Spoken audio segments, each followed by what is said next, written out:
Welcome breaking news. My name Voka. SIBU, former Sarawak Chief Minister ABOUL TAIB Mahmud.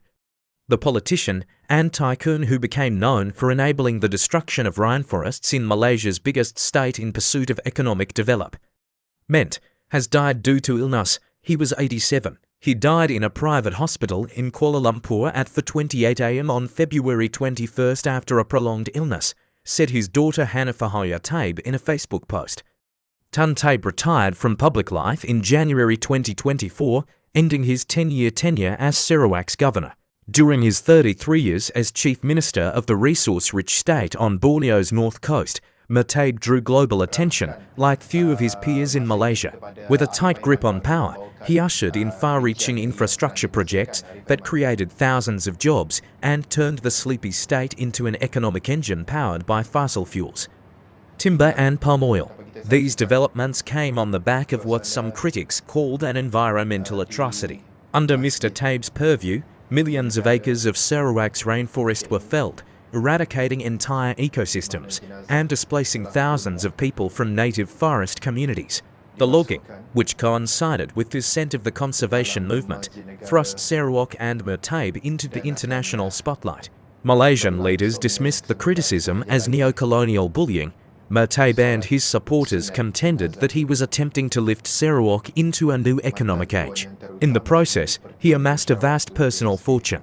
Court documents, filed in the early 2010s, revealed that his family owned assets worth more than $1 billion $1.34 billion, according to the Bloomberg Billionaires Index, including interests in dozens of companies, oil palm land, and hotels and office buildings, and abroad, of corruption linked to logging concessions and construction projects, though he denied all accusations of wrongdoing and was never charged with a crime.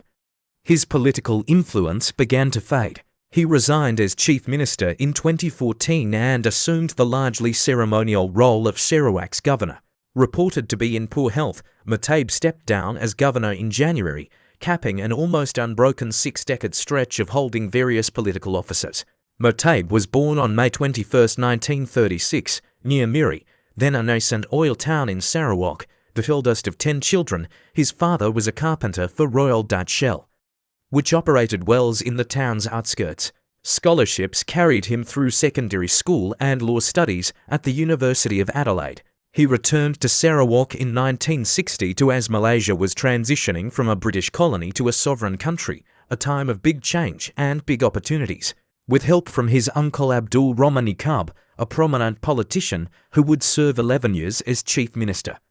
TAIB joined Sarawak's state cabinet at the age of 27 and later cycled through different government roles both there and in Kuala Lumpur. In 1981, he succeeded his uncle as Sarawak's Chief Minister, the state's top political executive. The name of the position was changed to Premier in 2022. He and his first wife Lila had 4 children: Jamila TAIB Murray, Mahmud Abu Bakr TAIB, Sulaiman Abdul Rahman TAIB and Hanafat, after his Lila's death in 2009. He married Topuan Ragod Kurdi TAIB. In 2023, his 2 sons and Ms. Ragod began a legal fight over control of some of the family's fortune. But during this time, we invite you to watch regular programs from this station.